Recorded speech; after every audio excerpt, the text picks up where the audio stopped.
You want to change your situation of your life, that is so much important. अगर आप चाहते ही नहीं है कि अपनी लाइफ में परिवर्तन हो तो फिर आगे बढ़ना नामुमकिन है। तो सबसे पहले अपने सराउंडिंग्स को चेक करिए और फिर उसके बाद ठानिए कि मुझे ये काम करना है, एनी हाउ करना है, और उसके लिए मुझे कुछ भी करना पड़े मुझे करना है। मुझे कोई दिवाली नहीं देखनी, मुझे कोई न्यू ईयर नहीं देखना, मुझे अपने सिलेक्शन से मतलब है, मुझे अपने माँ बाप के प्राइड से मतलब है। That is so much important. Now this will take you to the another level, take your preparation to the another level. That is, ask yourself why you have to do it. That is so much important. Why you have to do it.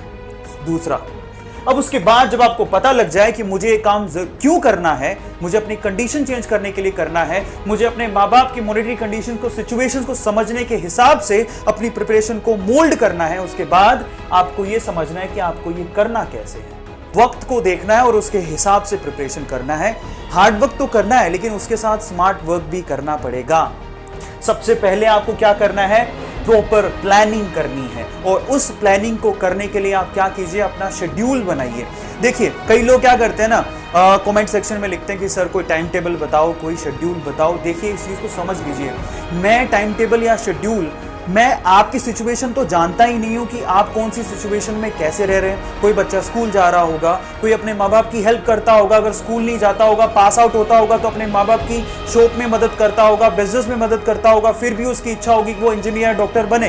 तो आपकी situation मुझे तो clear नहीं है, तो मैं आपसे कहता हूं कि आपकी सिचुएशन को तो आप ही बेहतर तरीके से जानते हैं। तो अपने आप को समझिए और अपना टाइम टेबल खुद से सेट करिए, और अपने पूरे दिन के टाइम टेबल में 6 घंटे का सिटिंग का अरेंजमेंट करके देखिए। 6 घंटे का सिटिंग अरेंजमेंट आपके सिटिंग अरेंजमेंट होना चाहिए। मतलब इतना टाइम 6 घंटे का आपको निकालना है कि आपको बैठना है और आपको बैठ के पढ़ाई करनी है। अगर आप कोचिंग जाते हो उसके अलावा बता रहा हूं 6 घंटे बैठिए, उसमें आपको चाहे नींद में कटौती करनी हो, चाहे कुछ भी करना हो, क्योंकि बहुत सारे स्टूडेंट ऐसे हैं जो कोचिंग जाते हैं, प्राइवेट कोचिंग्स करते हैं। वैसे तो करनी नहीं चाहिए, कोई जरूरत नहीं है, लेकिन फिर भी अगर आप करते हैं तो फिर भी मैं कह रहा हूं कोचिंग जाने से फायदा नहीं होने वाला इतना जितना कि आपकी सिटिंग, घर पे बैठ के सिटिंग से फायदा होगा। सो प्रॉपर प्लान बनाइए अपने लिए, और उस प्लानिंग में सुबह उठने से लेके रात को सोने के बीच में आपको 6 घंटे का सिटिंग रखना है। होम में बैठ के प्रॉब्लम सोल्व करो, थ्योरी को क्लियर करो। और खास बात, पेपर में प्लान बनाने से कुछ होता नहीं है, आप टुकड़ों में उस प्लान को फॉलो करने की कोशिश करिए। अपने आप से ये मत कहिए कि बस अब तो मुझे 6 महीने यही काम करना है। होता कुछ यूं है कि प्लान तो हम बना लेते हैं लेकिन अपने आप खुद ही टूट जाते हैं 6-7 दिन बाद। नहीं, आपने जो प्लान बनाया अगले 7 दिन को सोचिए कि इन 7 दिनों में मुझे इसको फॉलो करना है। छोटे छोटे स्टेप उठाइए। इन 7 दिनों में अगर आपने वो प्लान फॉलो किया तो आगे भी उसको आप आराम से फॉलो कर पाएंगे, क्योंकि आप टुकड़ों में प्लान बना के उसको फॉलो करने की कोशिश कर रहे हैं, अपने मन को समझा रहे हैं कि मुझे 7 ही दिन करना है।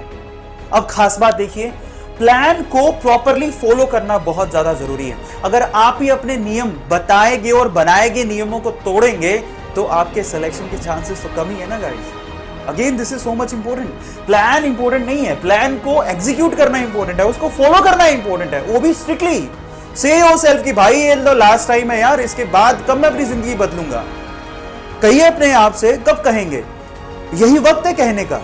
इसलिए मैं आपसे कहता हूं कि इसको प्रॉपर प्लान के हिसाब से बनाइए और उसके बाद अपने आप से कहिए कि बस बहुत हो गया भाई, मुझे कुछ होली, कुछ दिवाली, कुछ आराम, कुछ नींद नहीं देखनी है, मुझे पहले मेरा सिलेक्शन देखना है, मेरे माँ बाप की आंखों में खुशी देखनी है, और उसके लिए मुझे मैंने जो प्लान बनाया उसको ये 7 दिन के अंदर एग्जीक्यूट करना है, उसको फॉलो करना है।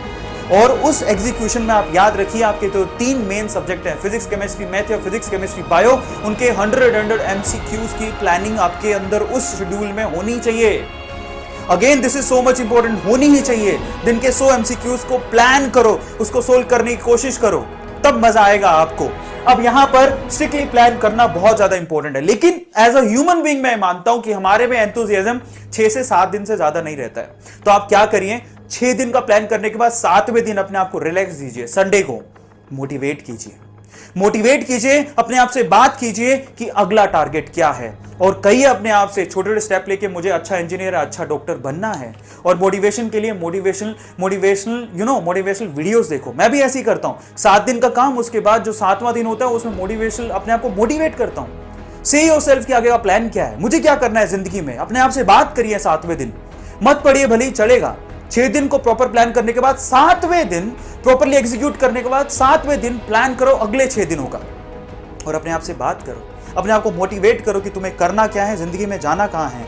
वो है last, boost your self, boost your moral. और इस बात पर आते हैं, मैंने बात की थी कि हार्ड वर्क के साथ साथ आपको स्मार्ट वर्क भी करना पड़ेगा। स्मार्ट वर्क में आपको बताता हूं, जितना टाइम स्पाम है, मैं तो एक ही सब्जेक्ट बता सकता हूं आपको केमिस्ट्री का, आपको 3-3 सब्जेक्ट पढ़ने हैं। सबसे पहले आप लास्ट के 10 सालों को देखिए, 10 सालों में क्या पैटर्न रहा है आपके पेपर का, और उसमें जो मोस्ट इंपॉर्टेंट टॉपिक है उनको पहले खत्म कीजिए।